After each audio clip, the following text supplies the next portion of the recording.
The Arizona sun beat down mercilessly on the red dirt road leading to Tombstone, casting long shadows across the sagebrush-dotted landscape.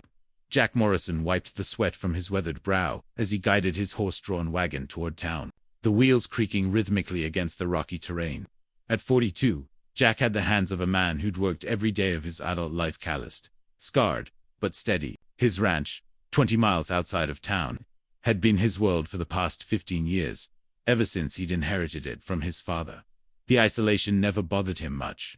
After his wife Sarah died in childbirth 8 years ago, taking their unborn son with her, Jack found solace in the endless work of cattle ranching. The silence of the desert spoke to something broken inside him, and he'd grown comfortable with the company of his horses and the distant howl of coyotes at night. Today's trip to Tombstone was necessary but unwelcome. He needed supplies, medicine for a sick calf, flour, coffee, and ammunition. The town always reminded him of what he'd lost, of the life he and Sarah had planned to build together. Every married couple he passed, every child laughing in the street, felt like salt in a wound that refused to heal. As Jack approached the outskirts of town, he noticed a commotion near the old Apache trading post, a ramshackle building, where members of the nearby reservations sometimes came to trade goods with townspeople. A crowd had gathered, and their voices carried an ugly tone that made Jack's jaw tighten. "Get out of here, you dirty Apache!" someone shouted. "We don't want your kind in our town." Another voice added. Jack pulled his wagon to a stop and climbed down, his boots hitting the dusty ground with a thud. Through the crowd, he could see a young Apache woman, maybe 20 years old, standing defiantly despite being surrounded by hostile faces. She clutched a basket of what appeared to be hand-woven goods, her dark eyes fierce with a pride that reminded Jack of a cornered mountain lion, dangerous when threatened, but not inherently aggressive. The girl's traditional dress was simple, but well-made, and her long black hair was braided with small turquoise beads that caught the afternoon light. There was something in her posture, the way she held her shoulders square, the way she met each hostile glare without flinching, that spoke of inner strength. "What's the problem here?" Jack called out, his deep voice cutting through the crowd's murmur. A red-faced man in a too-small vest turned toward him. "This Apache girl thinks she can just waltz into town and set up shop like she owns the place. We told her to take her crafts back to the reservation, where they belong." Jack looked at the girl again. Her basket contained beautifully crafted pottery, jewelry, and textiles work that took skill and time. "She's trading, Carl. Same as anyone else." "That's different. And you know it," Carl spat. "These people can't be trusted. My cousin lost cattle to Apache raiders just last month." "That was a different tribe, 200 miles north," Jack said, calmly, though his hands had unconsciously moved to rest on his belt, near his holstered revolver. "And you know it." The Apache girl's eyes met Jack's briefly, and he saw a flicker of surprise in them. Most white men in Tombstone wouldn't have known the difference between tribes, and fewer still would have spoken up for her. Her expression remained guarded, but there was something like curiosity in the way she studied his face. "Whose side are you on, Morrison?" another man demanded. "These savages have been nothing but trouble since they were forced onto the reservation.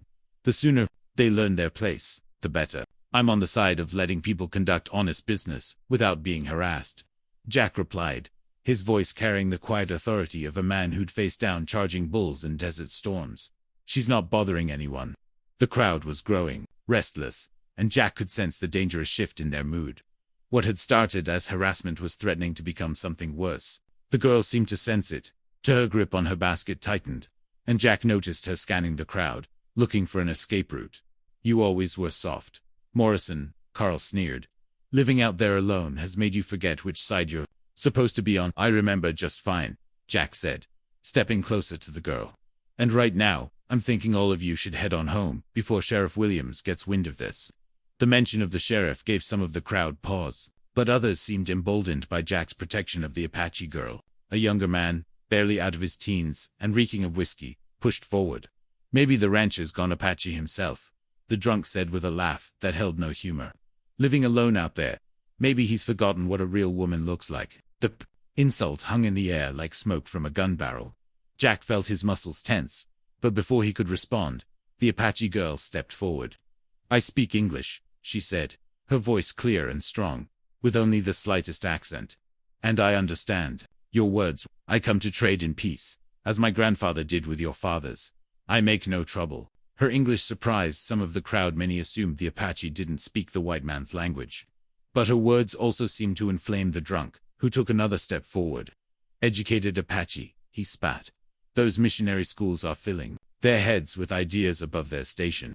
The situation was escalating beyond Jack's ability to control with words alone. He could see it in the crowd's body language, the way they were pressing closer, the way hands were drifting toward weapons.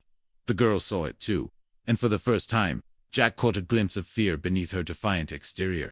"That's enough," Jack said firmly, moving to stand directly between the girl and the crowd. "I'm taking her out of here. Anyone who has a problem with that can take it up with me."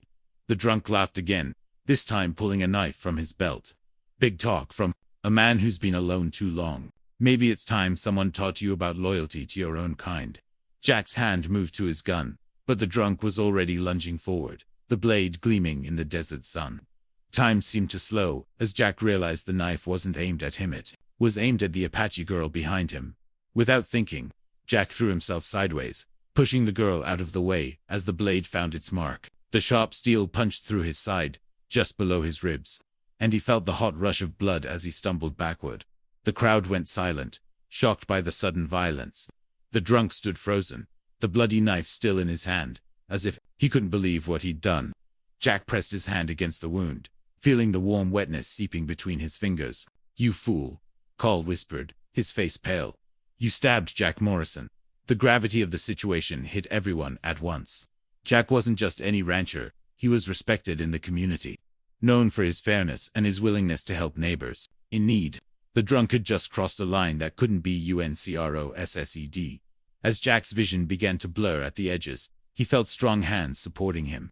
The Apache girl had moved to his side, her earlier wariness replaced by concern and something that looked like determination. "Hospital," she said urgently, looking around at the stunned crowd. "He needs doctor." But Jack was already shaking his head, even as his strength began to ebb. "No, hospital," he managed. "Take me home." The girl's dark eyes met his, and in that moment, something passed between them, an understanding that would change both their lives forever. As the crowd began to disperse in shame and confusion, and as Sheriff Williams's voice could be heard approaching in the distance, the Apache girl made a decision that went against everything her people and his people would expect. She would take the wounded rancher home, and she would make sure he lived. Healing hands, the journey to Jack Morrison's ranch felt endless. The Apache girl who had introduced herself as Ayana, meaning eternal blossom in her language, had managed to get Jack into his wagon with the help of two guilty townspeople who disappeared as soon as Sheriff Williams arrived. Now, as the sun began its descent toward the western mountains, she guided the horse team along the winding dirt road, Jack lying unconscious in the wagon bed behind her. Blood had soaked through the makeshift bandage she'd torn from her own dress, and she could hear his labored breathing over the creak of the wagon wheels. Every bump in the road made her wince, knowing it sent fresh waves of pain through his wounded body.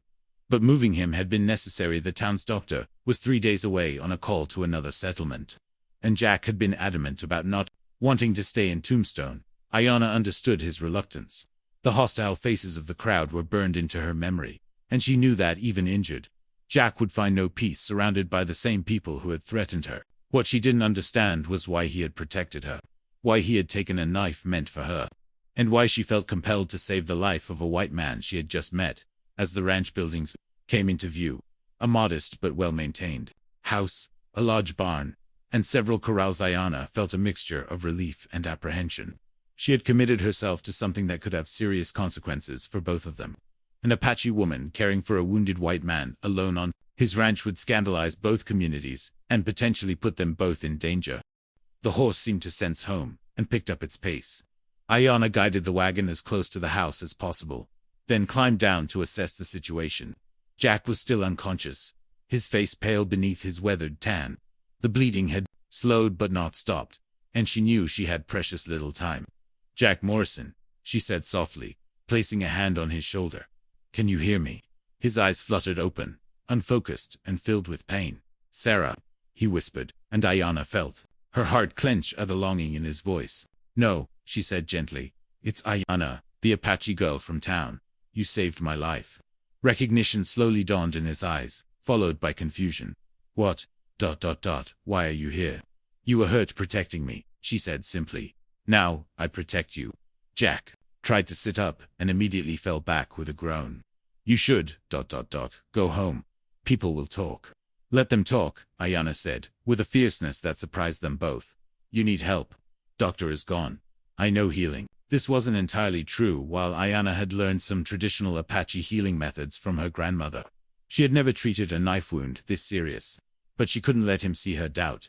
Confidence was part of healing, her grandmother had always said.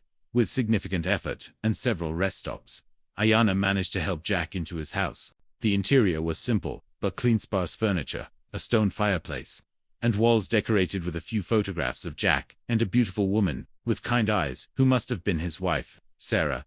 Ayana tried not to stare at the pictures as she helped Jack to his bedroom.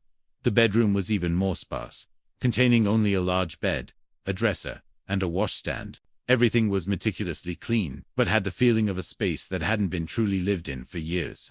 As Ayana helped Jack onto the bed, she noticed there were no personal items on the dresser. No extra pillows. No signs that this room brought its occupant any comfort. I need to see wound, Ayana said, her English becoming more stilted as her nervousness increased. Need water. Clean cloth. Jack nodded weakly, then gestured toward a cabinet. Medical supplies, in kitchen cabinet. Sarah always kept his voice trailed off, and Ayana saw pain in his eyes that had nothing to do with his physical injury. She found the supplies basic but well-stocked and returned with a basin of water and clean cloths. This will hurt, she warned. Then carefully began cleaning the wound. Jack gritted his teeth but didn't cry out as she worked. The knife had made a deep gash but had missed any vital organs, a small miracle. As Ayana cleaned and examined the wound, she found herself studying the man who had risked his life for her. His hands, even relaxed in unconsciousness, showed the calluses and scars of hard work. His face, though lined with pain and years of sun exposure, had an honesty to it that she hadn't expected from a white man. Why did you help me? She asked, quietly as she worked. Jack was quiet for so long that she thought he might have fallen asleep. Then, his voice barely above a whisper, he said, because it was right. Many white men don't think Apache deserve protection. Many Apache probably don't think white men deserve healing, Jack replied, managing a weak smile. But here we are. I felt something shift inside her chest, a warming that had nothing to do with the heat of the day. She had expected him to give her some noble speech about justice or equality. Instead, he had simply acknowledged the strangeness of their situation, while recognizing that sometimes people acted beyond the prejudices of their communities. As the sun set outside, painting the sky in shades of orange and red, that reminded Ayana of the sacred fires of her people, she finished cleaning and bandaging Jack's wound. The bleeding had stopped, and though infection was still a serious risk, she felt cautiously optimistic about his chances. You need rest, she said, pulling a chair closer to his bed. I will stay tonight. Watch for fever. Jack's eyes widened. Ayana, you can't. If anyone finds out you're here alone with me, Who will find out? She asked practically. He said, yourself. Your nearest neighbor is 10 miles away, and you need watching. Wound like this can turn bad quickly. Jack wanted to argue, but the effort of staying conscious was becoming too much. As his eyes drifted closed, he murmured, thank you. Ayana settled into the chair and began what would be the first of many long nights. As she watched Jack sleep, monitoring his breathing and checking periodically for signs of fever, she found herself thinking about the path that had brought her here. She had come to Tombstone to trade because her family needed the money. Her father had been injured in a fall from his horse and couldn't work. The traditional crafts she made, pottery, jewelry, weavings, could bring good money from white traders, if she could find honest ones. She had known the risks of going into town alone, but her family's need had outweighed her caution. Now, sitting in this lonely white man's house, caring for his wounds while he called out occasionally for his dead wife in his sleep, Ayana wondered if this was fate or simply the strange way life sometimes brought people together. Her grandmother had always said that healing created bonds stronger than blood between people. Looking at Jack Morrison's peaceful face in the lamplight, Ayana was beginning to understand what she meant. Outside, coyotes howled in the distance, and the wind rattled the windows. But inside, in the warm circle of lamplight, two people from different worlds had found an unexpected sanctuary in each other's care. The real healing, Ayana realized, was just beginning. Building trust. 3 days had passed since the incident in Tombstone, and Jack Morrison was still alive, a fact that surprised him more than anyone. The Apache girl, Ayana, had proven to be a skilled healer, using a combination of traditional Apache medicine and practical nursing that kept infection at bay and his pain manageable. She had fallen into a routine that suggested she planned to stay until he was fully recovered. Each morning, she would change his bandages, prepare meals from his meager supplies, supplemented with plants she gathered from the desert, and tend to the essential ranch work that couldn't be ignored. In the evenings, she would sit by his bed and tell him stories of her people, not the savage tales white men told about Apache, but real stories about families, traditions, and the deep connection her people felt to the land. "You don't have to do this," Jack said on the fourth morning, as Ayanna carefully cleaned his wound. The healing was progressing well, but he was still weak and unable to do much more than sit up for short periods. "Do what?" she asked, not looking up from her work. "Take care of my ranch. You've been feeding the horses, checking the cattle, fixing the fence line I saw you working on yesterday. This isn't your responsibility." Ayanna was quiet for a moment, her hands gentle but efficient, as she applied fresh bandages. On reservation, when someone is hurt, community cares for them. Family cares for them. You have no family here. That's different. This isn't your community, isn't it? She met his eyes directly. "You protected me. Took knife meant for me. That makes us ... What is English word ... connected." Jack felt something stir in his chest that he hadn't experienced in years. Not attraction, exactly, though he couldn't deny that Ayanna was a beautiful woman. It was something deeper, the recognition of kindness freely given, of loyalty earned rather than expected. "My wife used to say something similar," he said quietly, "that protecting someone created a bond." It was the first time he had mentioned Sarah directly to Ayanna, and she seemed to sense the significance. She finished with the bandages and sat back in her chair. "Tell me about her," Ayanna said gently. Jack was surprised by the request. Most people avoided mentioning Sarah, as if talking about her would cause him pain. What they didn't understand was that the pain was always there. Talking about her actually provided relief. "She was ... remarkable," he began slowly. "Strong, like you. She came west from Boston with her family when she was 16. Most Eastern women couldn't adapt to life out here, but Sarah thrived.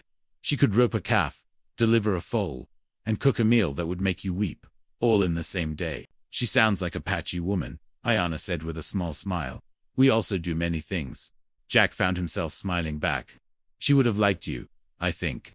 She believed in judging people by their actions, not their blood." "How did she die?" The question was direct, but not unkind. "Childbirth," Jack said, his voice growing quieter. "The baby, our son, he didn't make it either. There were complications, and the doctor, he was drunk, made mistakes." Ayanna nodded solemnly. "I'm sorry. To lose wife and child. This is pain that changes a man." "It did change me," Jack admitted. "I stopped believing in the future. Stopped seeing the point in building something beyond my own survival. And now?" The question hung in the air between them. Jack wasn't sure how to answer because he wasn't sure himself. Something was different, had been different since the moment Ayanna had helped him into this house and committed herself to his healing. But he was afraid to examine it too closely. Afraid to hope for something beyond the isolated existence he'd built for himself. Their conversation was interrupted by the sound of approaching horses. Jack tensed immediately. He rarely had visitors, and given the circumstances of his injury, unexpected company could mean trouble. "Stay in here," he told Ayanna, trying to sit up straighter, despite the pain in his side. But Ayanna was already moving to the window, peering carefully around the edge of the curtain. "3 men," she reported. "They wear badges." Jack's heart sank. Sheriff Williams, probably with deputies, come to ask questions about the incident. In town, this was exactly what he had hoped to avoid. "Help me up," he said. "Jack, no, you're not strong enough. If they find you here alone while I'm bedridden, it'll look..." He struggled to find words for the assumptions people would make. "Just help me to the front room, please." Reluctantly, Ayanna helped him stand and walk slowly to his living area. By the time the knock came at his door, Jack was seated in his chair, trying to look as normal as possible, despite the obvious pallor and the careful way he held his injured side. "Sheriff." Williams entered with 2 deputies Jack didn't recognize. Williams was a fair man, but he was also a practical politician who understood which way the wind blew in his community. Jack, Williams said, removing his hat. "Heard you got yourself cut up in town the other day." "Word travels fast," Jack replied. "Carefully. It does when a respected rancher takes a knife meant for an Apache girl and then disappears before I can question him properly." Williams's eyes were taking in the room, and Jack knew he was looking for signs of Ayana's presence. Nothing to question about, Jack said. Drunk kid with a knife. Situation got out of hand. I got in the way. Simple as that. Where's the girl now? How would I know? I assume she went back to the reservation.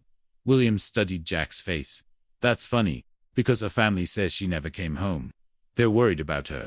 Jack felt his chest tighten. He had assumed Ayana's family knew where she was, that someone was expecting her return. The idea that people were worried about her, searching for her, added a new layer of complexity to their situation. Maybe she went to stay with other relatives, Jack suggested. Maybe. Williams agreed, but his tone suggested he wasn't convinced.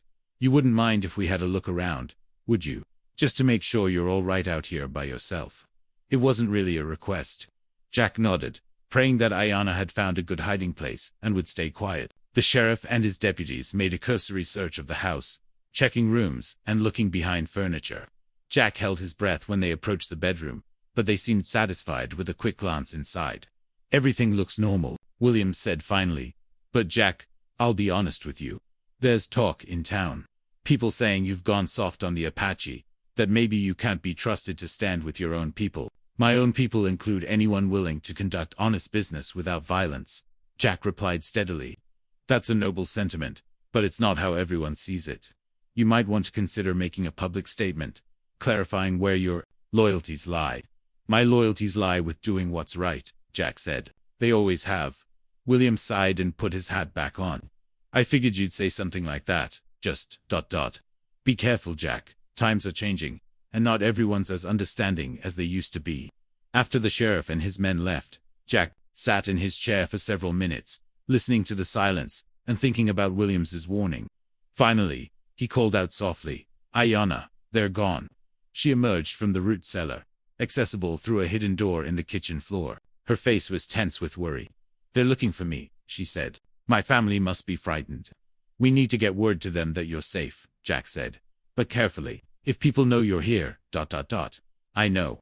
She sat down across from him, her hands clasped tightly in her lap.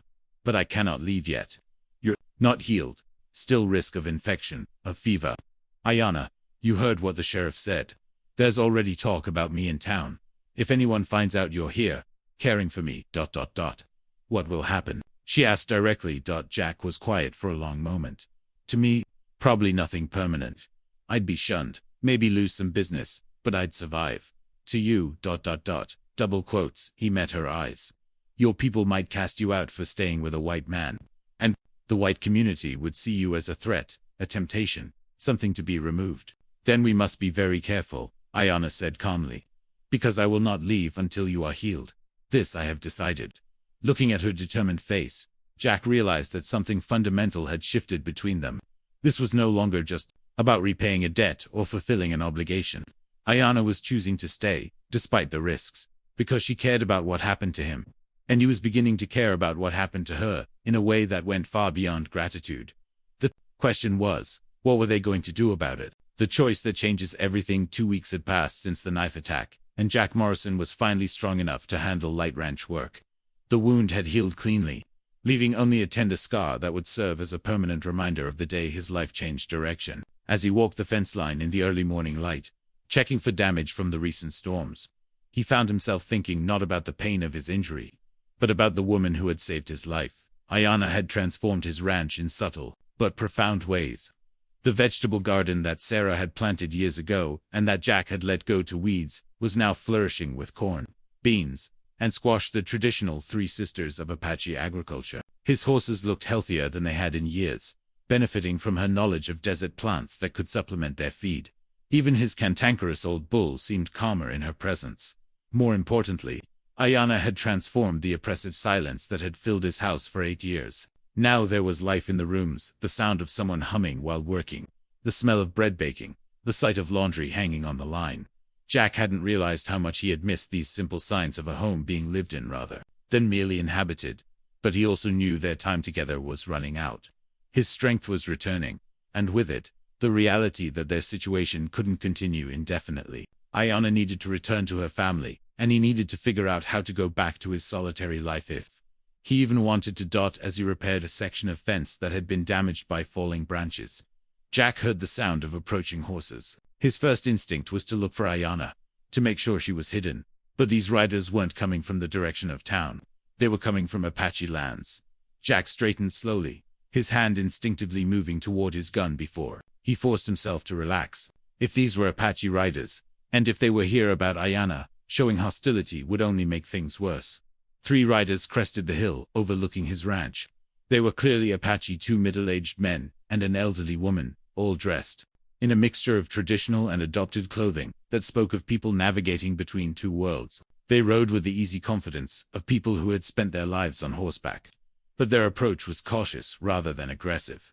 Jack walked slowly toward his house, hoping to intercept them before they got too close. But as he moved, Ayana emerged from the barn, where she had been tending to a horse with an injured hoof. The moment she saw the riders, her entire posture changed. "Grandmother," she called out in Apache, then switched to English for Jack's benefit. "My grandmother comes." The elderly woman dismounted with a grace that belied her age and walked directly to Ayana. The conversation that followed was in rapid Apache, but Jack could read the emotional undercurrents. The grandmother's relief at finding Ayana safe, her concern about the situation, and underlying it all, a sharp intelligence evaluating Jack and his ranch. Finally, the grandmother approached Jack directly. Her English was accented, but clear. "I am Maria Crowfeather," she said, "Ayana's grandmother. You are the man who took knife for my granddaughter." "Jack Morrison," he replied, extending his hand. After a moment's hesitation, she took it. "I'm glad Ayana is safe. I know you've been worried." "Worried? Yes, but also proud." Maria's dark eyes studied Jack's face intently. "My granddaughter tells me you are a good man, that you treat her with respect, that you speak truth about Apache people to white men who spread lies." "I only said what was right," Jack said simply. "What is right and what is safe are often different things," Maria observed. "You chose right over safe. This tells me about your character." One of the men who had ridden with Maria stepped forward. He was younger than Jack, probably in his 30s, with the lean build of a warrior but eyes that held more sadness than anger. "I am Thomas," he said, "Ayana's brother. I come to bring her home." Ayana spoke rapidly in Apache to her brother, and Jack caught the tone of argument, even if he couldn't understand the words. Thomas's responses were patient but firm. Finally, Ayana turned to Jack. "My brother says there is talk on reservation. People asking questions about where I have been. Some say I bring shame on family by staying with white man.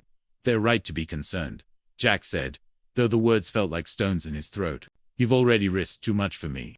That is not for you to decide," Ayana said with a flash of the fire he had first seen in her when she faced down the crowd in Tombstone. "That is for me to decide." Maria held up a hand, silencing both her granddaughter and her grandson. "There is more," she said to Jack. "Men from your town come to reservation yesterday. They ask questions about Ayana, about where she might be hiding. Sheriff tells them she probably went to relatives in mountains, but some white men, they do not believe." Jack felt ice form in his stomach. What kind of men? "The kind who believe Apache girl, who corrupts white man, should be taught lesson," Thomas said bluntly. "The kind who might come looking." The implications hit Jack like a physical blow. Not only was Ayana in danger from potential social ostracism within her own community, but she was also at risk of violence from white men who saw her as a threat to their social order. "She has to leave," Jack said immediately. "Today, right now." "I will not run," Ayana said fiercely. "This isn't about running," Jack said, turning to face her fully. "This is about surviving. If those men come here and find you, then I will face them as I faced crowd in Tombstone," she said, "with truth and with dignity." "Truth and dignity won't stop bullets," Thomas said grimly. Maria had been silent during this exchange, but now she spoke with the authority of age and wisdom. "There is third choice," she said slowly. "Choice that protects Ayana and honors debt between you." Jack and Ayana both looked at her, waiting. "You marry," Maria said simply. "Apache ceremony and white ceremony. Make union legal in both worlds." The suggestion hung in the air like smoke from a sacred fire. Jack felt his world tilt on its axis. Marriage to Ayana, the woman who had saved his life, who had brought warmth back to his cold house, who had shown him that healing was possible, even after devastating loss. "Grandmother," Ayana said softly, "that is not ... We have not ... You have not spoken of love," Maria agreed. "But love grows from respect, from shared trials, From choosing to care for someone when you could choose to abandon them. I see how you look at each other. I see how you move together in this space. There is foundation for love here. Jack found his voice. It would solve the immediate problem, he said slowly. Married Ayana would have legal protection under white law. And if we were properly wed, the men who would hurt unmarried Apache woman might think twice about attacking wife of respected rancher. Thomas finished, especially if that rancher has friends who would ask uncomfortable questions. But what about the long term? Ayana asked quietly. What about children? What about place in community? Mixed marriages are not accepted by many people, white or Apache. Some people will never accept, Maria acknowledged. But times are changing. Slowly, but changing. And you would not be alone. There are others like you, couples who choose love over fear. Jack looked at Ayana, really looked at her, trying to see beyond the crisis of the moment, to the life they might build together. She was strong, intelligent, kind, and beautiful. More than that, she had already proven that she could be a true partner, someone who shared the work, who brought her own skills and knowledge to their union, who chose to stay when leaving would have been easier. What do you think? He asked her quietly. Ayana was silent for a long moment, her dark eyes searching his face. I think, she said finally, that I have been happier these past weeks than I have been in very long time. I think that you are a good man who deserves good life. I think that we fit together well. But do you want to marry me? Jack asked directly. Not as a solution to a problem, but as a choice for your life. Ayana smiled then. The first truly joyful expression Jack had seen from her since her grandmother had arrived. Yes, she said simply. I choose you, Jack Morrison. I choose this life we can build together. Jack felt something that had been frozen inside him for 8 years finally begin to thaw. Then, I choose you, to Ayana Crowfeather. If you'll have a broken down rancher who's still learning how to hope again. You are not broken, she said firmly. You are healing. We both are. As the sun reached its zenith over the Arizona desert, painting the landscape in shades of gold and red, 4 people began planning a wedding that would unite not just 2 hearts, but 2 worlds that needed desperately to learn they could coexist. There would be challenges ahead, whispered rumors, social ostracism, and the daily work of building a marriage across cultural divides. But there would also be love, partnership, and the radical act of choosing hope over fear. Jack Morrison had taken a bullet protecting an Apache girl. Now, as he prepared to make her his wife, he realized that sometimes the things that wound us also lead us to exactly where we need to be. The lonely rancher was lonely no more. What happens when 2 hearts choose love over a divided world? Jack and Ayana's story proves that sometimes the greatest courage is simply choosing to care for someone different from yourself. Did this story touch your heart? Like if you believe love can bridge any divide. Subscribe for more incredible true-to-life stories, and comment below. What would you have done in Jack's situation? Would you have risked everything to protect a stranger? Don't miss our next story. Hit that notification bell.